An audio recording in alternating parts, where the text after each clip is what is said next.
Take it easy and solve the school lunch problem with SPAM. S-P-A-M. こんにちは、タイガークローラジオ。You are listening now. Back J. You are listening to Tiger Claw Radio. Number 1 in vintage computer and video game entertainment. And now your host, Critical Failure.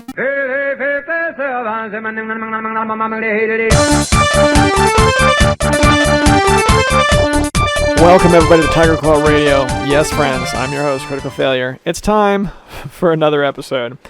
Alright, this is being recorded at 9:07 p.m. That means I have less than an hour to record the show, but that's okay, because I got a lot of awesome stuff planned. We got 3 van casts, and I got 2 albums that we're going to check out. So last week we went really vaporwave with it, so this week I wanted to kind of lean more towards the chiptune side of things. And I got 2 albums, one called Sakura Sweaters from Inkley. Now I might have that backwards, the album name and artist title. And the other one is WMD with 2011. One of them is a little bit more chippy, electronic-y, and one of them is more real chilled out, kind of atmospheric sort of vibe to it. Really good stuff for a Friday evening. Or Monday morning, if you're listening to this on Monday. So we're going to go atmospheric at first, because I know that a good amount of people listen to this in the road, like in the car on the road on the way to work. So this is good, chilled out, let's get ready for the workday kind of music. You guys are listening to Tiger Claw Radio. Stick with us.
That track is called Beachside Bits, B-I-T-S. From Inkley, I-N-K-K-L-Y. Sakura Sweaters is the name of the album. It's good stuff. Okay, there is no time. There is no time. We're going to go right to the van, ladies and gentlemen. You know how we do. We're going to fire up the Wayback Machine and go back to, I think Monday. I can't remember if I started van casting on Monday or if I waited till Tuesday. At any rate, let's go there now. Morning, everybody. It's the van cast. It's Monday morning. It's, you know what? My phone says it's 73 degrees outside, but I don't buy it. It must be killer humid because it feels like it's 80 degrees. It's super hot, It's super humid. There's rain on the ground. You would think it's a good morning to feel down and out, but I'm actually in a really good mood. The gaming has been fantastic for me in the last couple of days. We're going to get back to that in a second. We're just wrapping up the 4th of July weekend. This past Thursday was the 4th of July. Most people took off on Friday. I didn't, of course. I was down at the office like a good little soldier, sitting at my desk doing what I do. And the rest of the city was a derelict. But now I'm returning to work on Monday morning with 8 hours of PTO still in my pocket, because I make the smart play. As for this past weekend, we are finishing the summer sale. The Steam summer sale ends today at 1 o'clock Eastern Time, 10 o'clock Pacific Time. And, I overbought like I usually do, but that's okay. I got, without doing the list, because I don't have the list in front of me, I can tell you I bought a few Final Fantasy games, bought a couple Resident Evil games, I bought a couple oddities. I got one of these third-person camera chase view hack and slash type games. I bought a game called Lego Worlds, which looks like it could be fun to play with my kids. A lot of fun stuff. So over the last couple days, I just recently finished Resident Evil 7, like I talked about last week. And then following that, I jumped into Final Fantasy 7. I skipped all the DLC and all that. I'll circle back to that later on. I think if you buy Resident Evil 7, just a quick summary of my thoughts on that game as a whole. I feel like this is the first one where you can just skip the DLC. Had to get the DLC for 5. It's got some important stuff in there in terms of mercenaries and whatnot. I had to get the DLC for 6. It's super cheap and it unlocks all the multiplayer modes. But Resident Evil 7 doesn't have any of that. There's no mercenaries and there's no multiplayer, so there's no point. All the DLC revolves around additional shorter first-party campaigns or first-person single-player campaigns, which is cool. I mean, that's awesome. But after completing the main story, I was alright. I'm ready to check out. I got my sights set on a new graphics card, and then once I get the new graphics card, I'll circle back to the DLC. But anyway, I moved on to Final Fantasy VII, which is, gameplay-wise, we're talking about a hard shift from the first-person survival horror return to roots feel that Resident Evil 7 had. No, this is Final Fantasy. This is very much the old PlayStation 1 game ported to the PC. And I gotta tell you, I've been having a great time. I had some, I know that I played this game when I was young and impressionable, but returning back to it, and I'm probably about 3 hours in right now, I got hit with some nostalgia feels that I wasn't quite expecting. And I'm gonna run into the grocery store. More on that in just a second here. Alright, are we back? Are we rolling again? Give me a second here so I can pull out safely.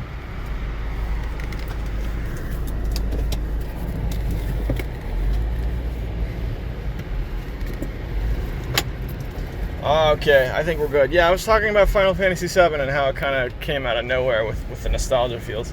So turning back the clock a little bit when the PlayStation was still new and fresh, I remember with my older brother, we were sitting around trying to convince my mom to get a PlayStation. And it took a little convincing. It was one of those things, please, no, please, no, please, okay.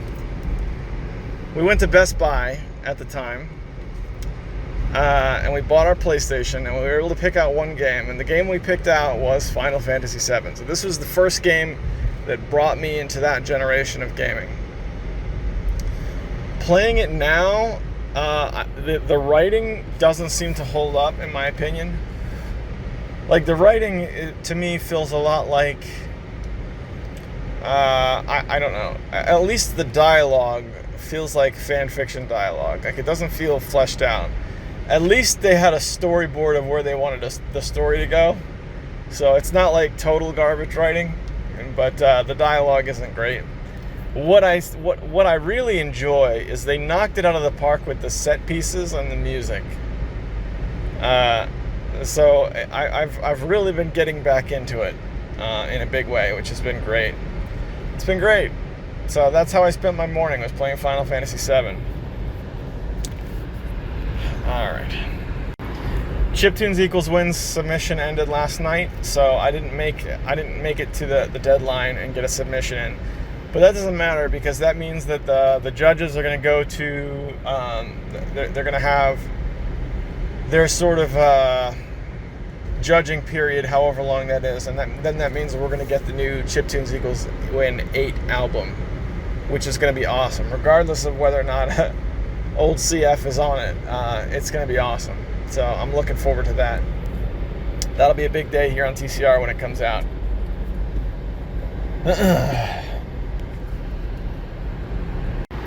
I was thinking before I left the house today that I would like to see more old PS1 games appear for PC. And I started thinking, how many actually are available on PC? Games you could get on PS1 that made it to PC somehow, some way. Because Final Fantasy VII, that's one, right? And I was playing that this morning. A few of these Final Fantasy games were on the PS1, right? 7, 8, and 9 were PS1 native. Then we had Chrono Trigger and Final Fantasy IV were packaged together on the PS1 at some point. A bunch of others from the Final Fantasy series. We've got Crash Bandicoot 1, 2, 3, and Crash Team Racing. Those were all on PS1. You get them on Steam now. And then there's like Pro Pinball, had a couple of pinball tables you can get on GOG that used to be on the PS1.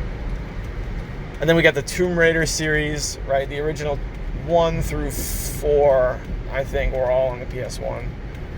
I can't remember if the last one was or not, but the vast majority of the old Tomb Raider games, all PS1 games, all that available on PC. But there's a lot of games for the PS1 that were amazing that we don't have. Trap Gunner. We should have Trap Gunner on PC. Don't know what Trap Gunner is? Oh yeah. You got some Google searching to do, my friend. Top-down 1v1 battling, but you can lay traps for the other person, and that's pretty much it. I feel like we should have Blast Chamber for the PC. You guys know how I feel about Blast Chamber. That's a beloved game for me.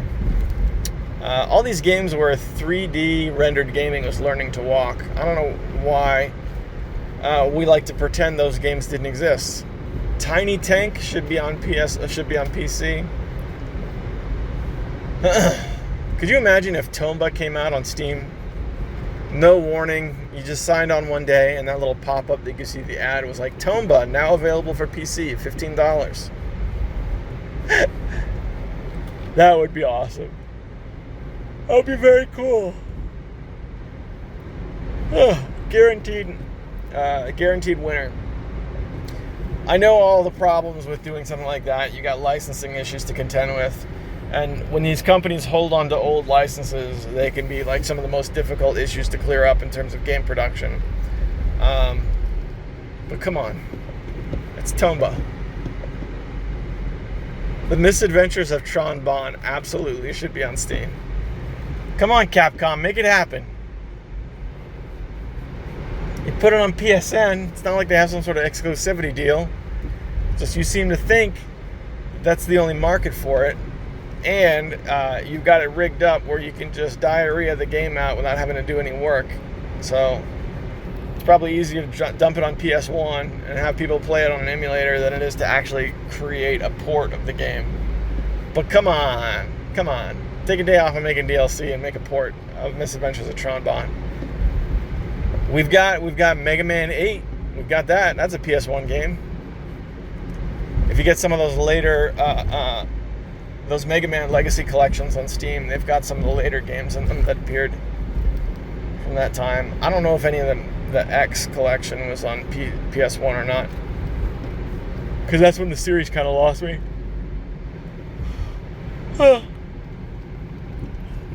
But just some food for thought. Let's see. How are we doing now? We're about 10 minutes in. Yeah, okay, that's about a good length. Right now, I'm looking forward to getting back home so I can play more Final Fantasy VII. That's definitely the game of the morning. I've broken the timer already because I'm only a few hours in, and there's a little pop-up window when you launch the game, right? So, hold on a second. Come on, you can come. There's a little pop-up window when you first launch the game. So what happened was I exited the game when I was all done playing, but I didn't close the pop-up window, and I went to bed that way. So I've broken the timer. The timer says I have 15 hours into it when that's not even close to accurate. So we'll see. I'm going to keep playing, so maybe this will end up being my most played game on Steam after, only a handful of sessions. We'll see what happens. And with that, boys and girls, I'm getting ready to get on the highway here. I'm going to send you guys back to the studio. I'll see you there. Back in the studio, we're going back to Inkley with the Sakura Sweaters album. This is Spring Showers. You guys listen to Tiger Claw Radio.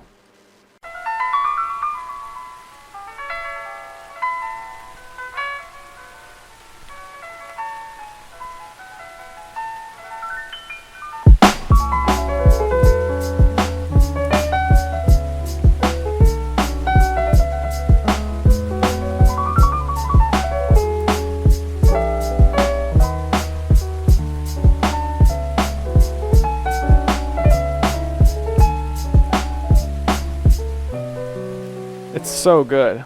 Like, oh my gosh, this album is so good.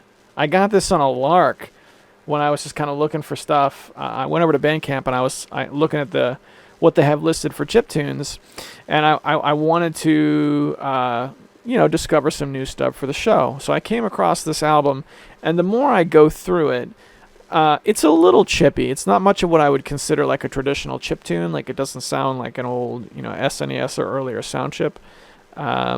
But there's good stuff, and some of the stuff borders on like lo-fi hip-hop, instrumental hip-hop, which I'm not huge into, but the few albums I have that do it well are really, really good.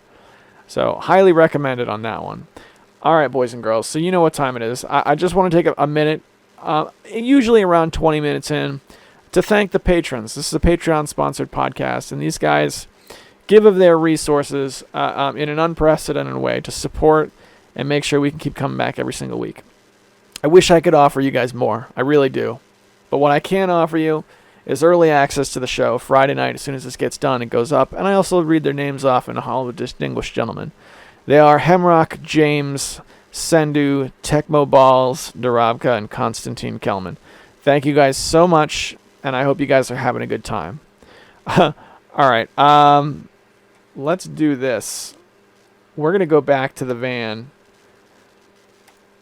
I've got two more, but I think one of them is really short. We're going back to the van, boys and girls. You're listening to Tiger Claw Radio. Morning, everybody. It's the Vancast. It's Tuesday morning. Should be a short one today. Don't have a whole lot of stuff to go over. But I did want to touch briefly on Final Fantasy VII. I ran into a problem this morning. This is the first time since I started playing through it again where I needed to stop playing so that I could get ready for work. And I couldn't because I didn't want to lose my progress. And I had to keep playing till the next save spot.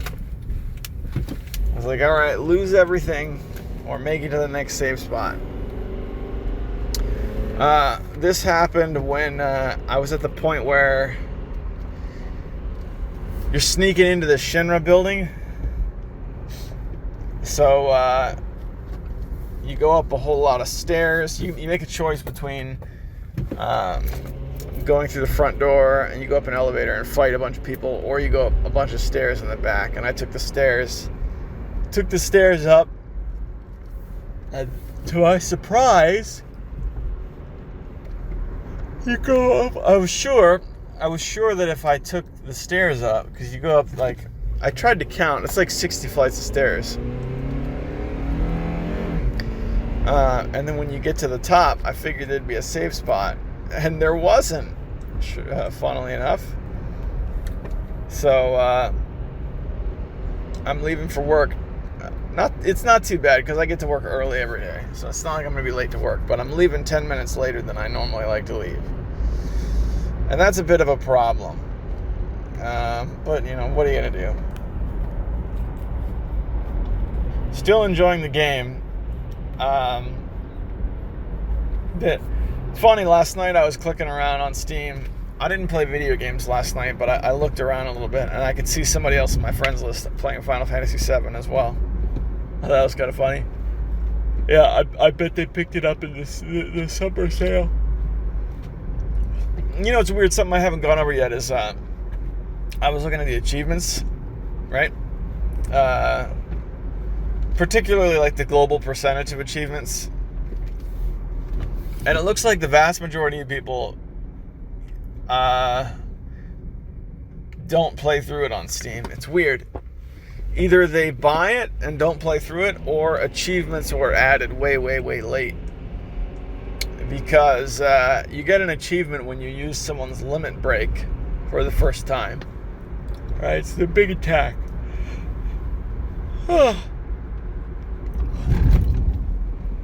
Let's see, I think Eris gets her first limit break like 2 hours into the game. And about 50% of the people who have the game have that achievement. It's only a couple hours in. This is a 40-hour game. So the percentage of people who actually have the achievement to beat the game on Steam is like 7%. It's very, very small. Which I thought was kind of shocking. So I don't know. I don't know if people are people buy it in sales like this and then don't finish it or not. But it seems like the amount of people who complete it on Steam, not very big. Not very big. And it's weird because you would think it would be the amount of people who bought it would not be very big, I guess. But no, I know better than that. That's not how Steam works. Steam is the marketplace of buying games you don't play. Yeah, so I just thought that was interesting. Alright, boys and girls, not much to go over today. I just wanted to throw that out there. So for now, I'm going to send you guys back to the studio. I'll see you there. One more super short one from the Sakura Sweaters album, and then we'll move on to our second one. This is Spring Showers. It's a 34-second track on Tiger Club Radio.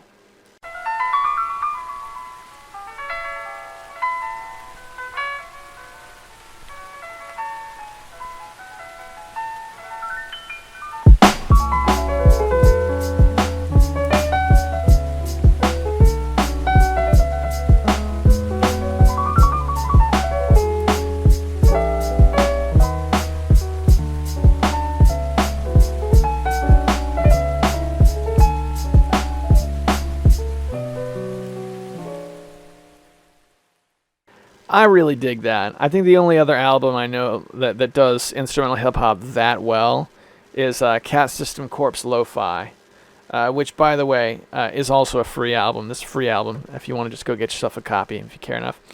But that song was so short, we're going to do one more. And this time we're going to jump over to WMD. Now, this is more of a traditional chiptune style album. When I play chiptunes here on the air, this is closer to what you're thinking of. The album cover has a picture of a Game Boy on it. And it sounds very chippy. The name of the album is 2011. We're going to play the opening track entitled Narrow Light here on Tiger Claw Radio. And when we come back, we're going to do the van one more time.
what a good album. Both of those albums are killer. Absolutely killer. We played so much off of the first one, I feel like we should actually play a fourth track this week, but we're going to get back to that. For now, let's go back to the van one last time for the week. You're listening to Tiger Claw Radio. Good morning, everybody. It's Friday. It's the Vancast. Last one of the week. Oh, yeah. And then it's the weekend. I was looking around the office, looking around Panzer Studios, flipping through some games, and I think it's time to pare down, boys and girls. Not the nice stuff. No, not the Sega Saturn and all that. That stays with me. I'm talking about the Xbox 360 games. I'm talking about old CD-ROM games in particular. I think it's time to pare down a little bit on some of those. I've talked about CD-ROM games, I think, in weeks past, but it's my opinion that CD-ROM computer games are the video games that get the least love of all video games right now. Because even like games like Atari games, there is a certain ilk of people that's like all about the Atari and whatnot. I don't know anybody who's all about CD-ROM games on the computer. You know? Steam kind of eliminated that for the most part, Steam and GOG. But they're still around. You see them turn up in the thrift store, and I had been buying them, over the years. And I built up a really large collection. And that's a collection that's never getting touched. So look, there's certain CD-ROM games I'm never going to let go, right? Any of the surviving games from when I was a teenager are mine forever. Unreal Tournament is mine forever. UT99, it came in the blue box before they called it Game of the Year Edition. I'm never letting go of that. That was $20 for the big box. I don't have the big box anymore, but thankfully I still have the CD. That's staying with me. The original Quake, staying with me. These are both games I have on Steam already, but I just can't let go of the CDs. But I do have games that can go. Warcraft 3, I think, is going to go, because I've had that for more than 5 years now, and I don't think I've ever even bothered to try installing it. Return to Krondor can go. I have that on CD-ROM, and I did install that once. And I didn't care much for it. There was a game, Betrayal at Krondor, an old school RPG that I liked. It was like, what I remember of it, it was like a first-person RPG, but really, really early CRPG. Think like Daggerfall, but not quite as open world as Daggerfall, but had that kind of feel to it, that kind of first-person view. That was Betrayal at Krondor. So I got this game Return to Krondor, thinking it was going to be like that, and it wasn't at all. It was more like, how would I explain it? Almost like a point-and-click adventure, where you have like third-person, prefabricated background, sort of cam, and you have a little guy who's walking around trying to solve puzzles.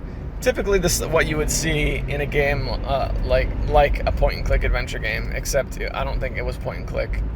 I don't know. It's been a long time since I tried that game, but I didn't like it, but I still hold on to the CD, so some of that stuff it's time to let go. I'm going to let go of my StarCraft CDs. There was a period of time where StarCraft was showing up at every thrift store, in every CD section you could think of. And I couldn't figure out why. StarCraft and then the expansion, Brood War or whatever it is. Blood War or something. I don't know. Couldn't figure out why until I finally made my way into the Blizzard online shop, only to realize they give away the classic StarCraft for free. Not just the classic StarCraft, but an optimized version of the classic StarCraft. So I'm ready to let those go as well. StarCraft isn't one I had, 20 years ago, so I don't have the same connection to it. I like it. I still want to have access to it. Don't need to keep those CDs. I still have the strategy guides. I haven't decided if I'm going to keep those or not. But yeah, it's time to pare down a little bit. I want to make room for... Because the problem I'm having is like... there's a couple of things. My room is starting to feel a little claustrophobic, for one thing. And for another thing, I'm starting to have space concerns when I take on new items. Right? I want to make room to be able to collect for the Sega Saturn. I want to get rid of all the items that I have that I don't feel like I have them to collect them. I just ended up with them. Impulse purchases or whatever. Here's a great example. When I first realized Call of Duty games were being dumped at thrift stores, I ended up with some weird Call of Duty games that I don't think I need to hold on to. For example, Call of Duty World at War, which is a great game if you've never played it. Top-notch game.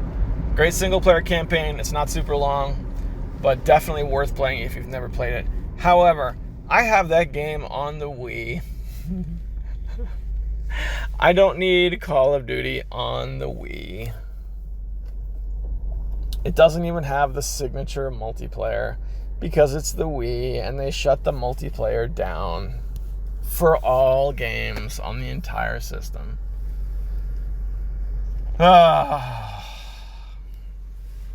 Silly Call of Duty. I do have a few oddities in my CD-ROM collection that are worth owning. Don't get me wrong. I'm not saying all CD-ROM games on the computer are garbage. I've got 3D Pinball Thrill Ride, which is like a little pinball game that is too obscure. They don't sell on any digital distribution, at least not that I know of. I've got MTV's Music Generator, which was a PlayStation 1 game. It was like a simplified digital audio workstation released on the PlayStation 1. And I have a PC version of that, which you can actually use to create wave files, right? I can get in this thing and actually mix some basic beats with it. I always thought that was cool. That's one I miss having the big box too. Yeah, I'm gonna hold on to the Ultimate RPG Archives, which was one like I had when I was a kid, and my mother threw it out. It was among the games my mom threw out, and then I was able to recapture the CDs. I bought them back. That's right, they are mine again. How much of those CDs gonna get touched? I don't know. Probably not at all. Who knows? But those stay with me. I managed to amass a pile. I went through my CD-ROMs and I don't have a count for you, but I've got a stack of probably like 15 CDs that are getting ready to go. CD-based games. I got some games I've never heard of that I just got like in bundles. Like a buddy of mine brought a box of games over like 8 years ago, and it had some CD-ROM games in it, and I still have them. Some of that stuff's ready to go. Like I've got a copy, one of the discs of Command & Conquer Red Alert, the first one. One of the discs in like a CDR half case. You know how CD-ROMs have those like half cases? Somebody beeped at me. Oh well. Wonder why. Yeah, that's ready to go as well. Especially since I have the complete Command & Conquer collection on my online accounts. I got that on Origin. But even without that on Origin, I don't need a half of the game. You know, if I need hard copies of that game, then I'll track down the complete Command & Conquer collection. I know they released that on CD at one point. So that's it. Maybe I'll get all that stuff out and spread it out so that you guys can see it before I get rid of it. Like nondescript Grand Prix racing game, which I think is just called Grand Prix on CD-ROM. The only thing is that with CD-ROM games, some of them came packed in with demos, right? Like if you explored the data that was actually on the CD, sometimes you would find gems. Like once I found, I can't even remember what CD I was looking at, but I found like a video trailer for the upcoming Baldur's Gate. It's like the original Baldur's Gate when it was up and coming. I uploaded that onto my channel at some point. I don't know how I managed to get away with that, but they never flagged me. So stuff like that. So I do kind of want to put them in the drive one at a time and just like cruise through the contents, look to see if there's any rare or like obscure demos. I don't know. Maybe that would be a fun video.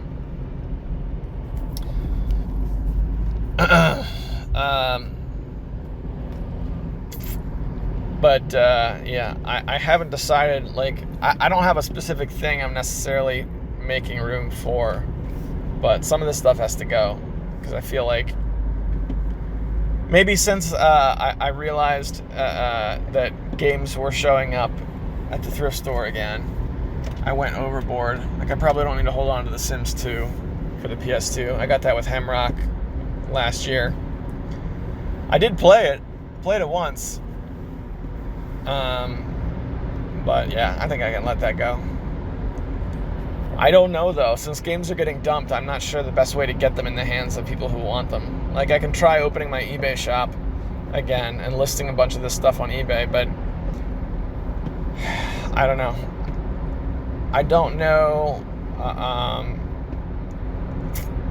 don't know if anybody's gonna buy any of it. If not, maybe I'll just bag it all up and donate them back to the thrift store. Let somebody else find them. We'll see. I know that once I get in this mood to clear stuff out, I gotta act on it quickly, otherwise it'll pass and nothing will get done. But I also have to make sure I don't overdo it. Like, I don't sell stuff that I'm gonna regret. And with that, boys and girls, oh yeah, there was one more thing I wanted to talk about. I talked about Final Fantasy VII in Vancast's past this week, so I didn't want to talk too much about it, but I had my first game over playing Final Fantasy VII last night, and it was a real bummer. I just completed the part where you sneak through the building, the Shinra headquarters, and then after you sneak through the headquarters, there's a part like where the Genova thing breaks out, and like you're following a bloody trail to try and catch up with it. And then when you get to the end of it, you fight 3 bosses back to back to back. Right? You fight 2 killer robots with a group of 3 people, and then immediately afterwards you take on Rufus with just Cloud.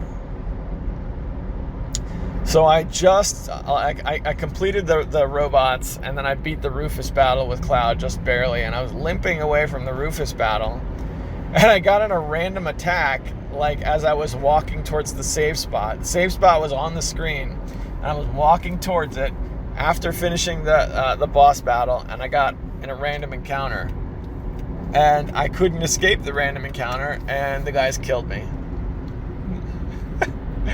So I have to face all 3 bosses again, and I was pissed. This happened last night, so when I woke up this morning, I didn't end up playing any Final Fantasy VII. But that's okay, man. That's the game. There's no difficulty switches in Final Fantasy VII. You just that the adventure is what it is, and you deal with it. And I kind of like that, you know. I'm not saying every game should be that way. I'm just saying with Final Fantasy VII, it kind of works. So I will regroup. I did beat the 3 bosses, and I'll do better this time now that I know like all the weaknesses and how to arrange my players before going into it.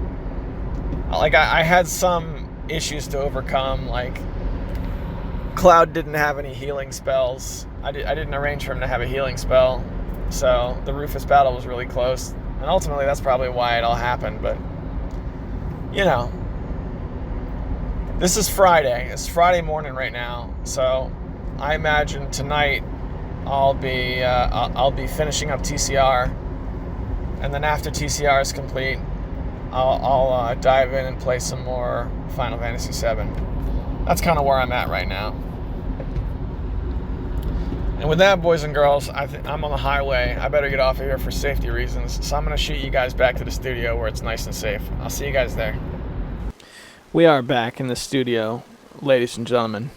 Let's do, it's a bit of a music-heavy episode, but I'm digging the stuff that I found.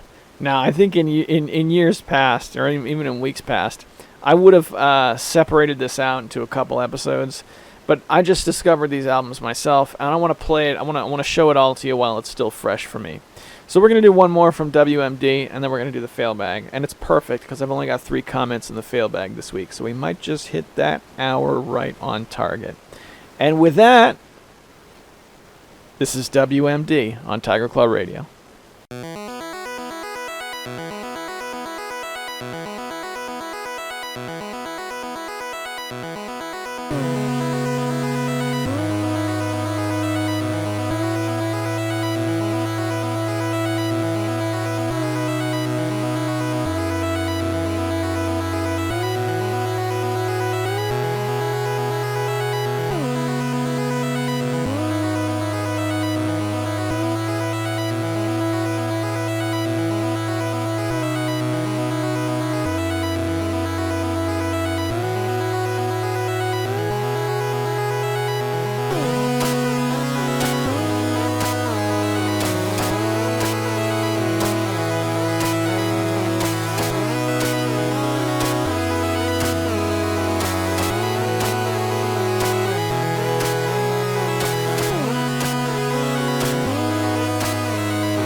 Our first email comes from old friend of the show, Kaiser. You guys know him as the first person to ever actually... Was he the first? Kaiser wrote in on episode 3, okay? And we are now on episode 293. Is that it? Do I have that right? Hold on a second, I got the YouTube link open. Yeah, last week was 292. This is 293. So in writing in, he sends the first ever fan art. So let's see what he's got to say.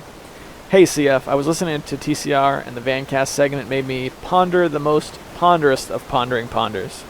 What does CF drive while recording the Vancast?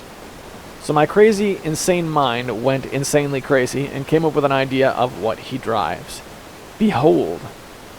Included in this email is an artist's conception of what CF's battle van looks like.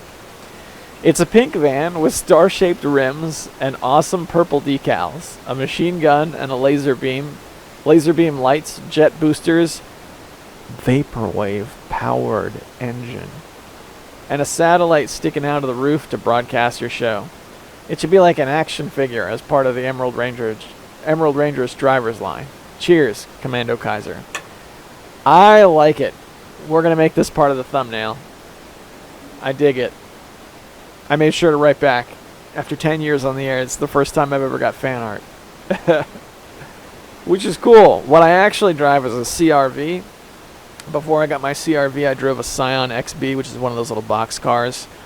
And during the little box car era, I think I was still doing van casting. And before that, I drove a 1996 green Aerostar, which is long, long gone.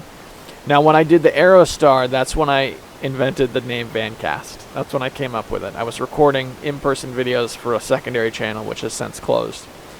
But yeah, now these days it's just a CRV. I like your artist renditioning much better, actually. All right, and with that, boys and girls, we're going to head over to YouTube. Slim comments this week, which works, given that we're pressed for time. Let's go with, oh, you know what? Actually, hang on. I'm making the mistake of looking directly at the, what do you call it? Directly at the front end, like when you click into the last video. And I know now that that's a mistake. So if you'll bear with me, I'm loading the YouTube studio. And we're going to read the comments out of the back end. I know we've got one from Desm101. I know we've got one from Mecha Menace. And Desm got a reply from Swingle on his. So bear with me. This thing's... the YouTube dashboard with all the information on it is just terrible. It's worse than it's ever been. Okay. We got one from, Mecha Menace, Desm101, Jason Lambeth of Painted Blonde left a comment, which is really awesome. And a couple of sorted YouTube comments. Okay, so Mecha Menace writes, Walkman recommendations. I like the Sony TCS 580 or similar. It has a stereo mic built in. If you want something a little more stylish, check out the WM-F57. Probably isn't a great player, nor the one that would be good for walking, but it looks like a mini boombox with a working speaker. Probably the ultimate Walkman is anything in the D6 line. Again, it's probably not something you want to take on the go, but I bet you can't find a cleaner sound from anything in that era. The OCD nature of your future funk song reminds me of the instrumental hip-hop by Jimmy Square on SoundCloud. Are these actually genres, or are they classifications artists make up on the spot to give them a standout feature in the search? By the way, you're not alone. I enjoyed watching my bro play through the story in FF8.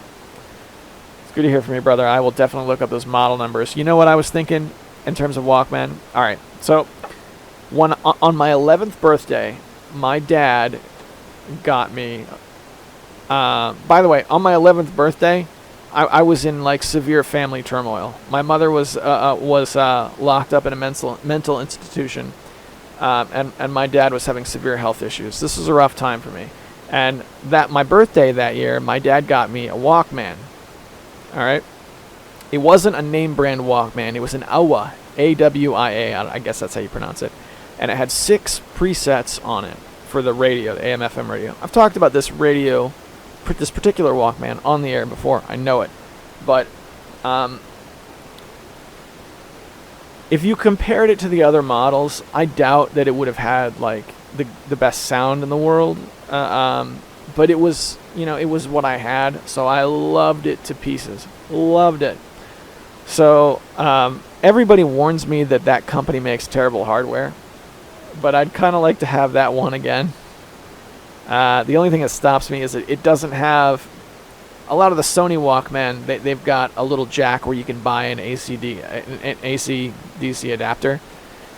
So you can just plug it in and you don't have to use the batteries if you happen to be at home. So that's what I was, where I was at in terms of picking a Walkman. I know I had this old Walkman that I loved to death. I used to listen to this thing for hours and hours every night. This was in the era where Loveline was on the air locally. Loveline would come on at 10 o'clock, I think. So I remember listening to our local radio station, which is DC 101. DC 101 is a great big eastern seaboard radio station that broadcasts out of Washington, D.C. for several states in the surrounding area. So if you live on the Eastern Seaboard, in and around the Washington, D.C. area, everybody knows DC 101. So I used to listen to DC 101, and then I would switch over to another rock station called 99.1 HFS, and that station is now defunct. But the thing was, that station used to syndicate Loveline. Now remember that Loveline in the 90s was a radio show that was broadcast out of California. So we would get it on, several hours in delay. So you weren't able to call in, but you could listen to the show. And I remember that very, very well. Loveline ran till I think midnight. And then after the show ended, I would listen to a couple more songs and then go to sleep. And I did that as many nights as I possibly could. And I loved it to death. These days, I guess the AM/FM radio isn't as important as it used to be. It's funny because the cassette tapes weren't as important back then because batteries were very difficult to come by. I didn't have any money. There wasn't really any way for me to make money either. So cassettes would chew up batteries, so I would listen to the radio a lot. Now, I wouldn't mind having one of those old yellow sports cassette players. Do you remember those? They used to make Walkman bright yellow. Those were the sport ones, and they would clap shut like a clamshell with a rubber washer around them to seal, and the regular ones wouldn't have that. The regular ones would just sort of clip shut. I had one of those briefly, but my mother took it away when I was little. I think I got that one.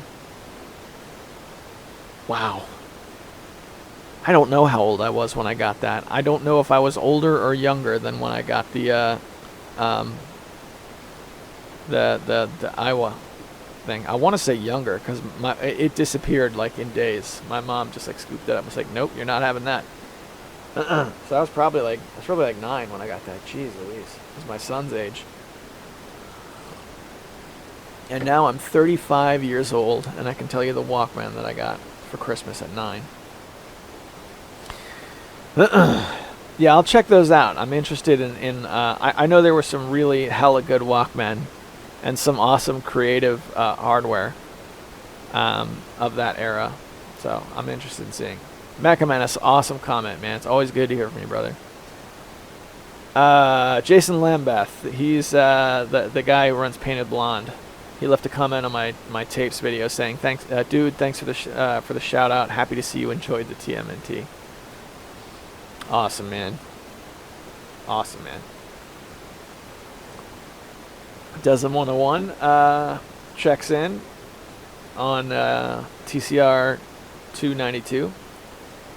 He writes, Swingle makes some pretty great comments, although I don't always agree. It's a good balance to the discussion. I often have some equally jaded hot takes, particularly in the realm of popular/contemporary gaming trends. Swingle responds with, thanks for the kind words. I keep forgetting to subscribe to your channel. I'll correct that now. I like your lo-fi NES stream because you shared your thoughts about the games you were playing. I prefer the semi-review/fond memory format of Let's Plays, since they can often spur insightful conversations, even if it's just with yourself at the moment. Desm101 says, hey, thanks a bunch. Definitely appreciate it, man. Definitely subscribe to Desm's channel, because Desm has some DJ stuff up there that I enjoy as well. He's got some stuff that's worth checking out. And he's live now playing Illusion of Gaia. Illusion of Gaia is such an awesome game. The music in like Cape Town, the first town in Illusion of Gaia, was stuck in my head for years. That's like a legendary catchy tune in my opinion. That's a great game. If I wasn't doing this, I'd probably check in on that. I've got multiple monitors. I could put Desm's stream up on one monitor and then play pinball in the middle one. That'd be a good time. That'd be a good time, Desm. Let's talk a little bit about Alex Swingle. Alex Swingle is an incredibly intelligent human being, but I don't envy his intelligence. Here's the thing about my boy Alex. He can see beneath the veneer of video games very, very easily. And so the insight that he provides in the games that he's played is always really valuable. Even if you don't necessarily agree with his opinion, he's always got something to tell you about how it works, like pretty quickly. The thing is, I don't envy being able to see it that way, because without that, part of that means he sees through the illusion, right? You turn on the video game so you can enjoy the illusion, right? It's like when we played Shadow Warrior 2, when they gave that away on GOG for free. It was hot. We were all playing it at once, and we were into the illusion. The characters were great. The dialogue was great. The atmospheres were cool. There was a lot of guns, and all the guns were super awesome. We bought into it. You know what I mean? And I feel like Alex, because he sees through it, is the first one to get pulled from quote unquote the illusion. It's not always that way, you know. Let's be fair. In the example I gave, Shadow Warrior 2, he ended up playing that a lot longer than me, so it's not always that way. But I think because of that, it's like in Man of Steel when Superman was really young and he was looking through everything and he could see all the gears and everything. He was like, I see everything at once. I think it's harder for Alex to find, and correct me if I'm wrong, good buddy, but I think it's harder for Alex to find games that he deems mega awesome. I don't know, or maybe I'm just talking out of my bottom. Where are we now? I had more on something else. What were we talking about? We had, yeah, I think that about sums it up, right? Did we do okay? That's it. After that, we go into comments from last week. And we are 58 minutes in, my goodness. Look, I am in a hurry to get this done. So we're going to skip the Dave song. I usually play, what I like to round off TCR with is Dave's theme from Maniac Mansion, but not the actual rip of the song. It's the MIDI version that I got from VGmusic.com. I got the MIDI once, and I somehow made it into an MP3 like 10 years ago, and I still use that when I close.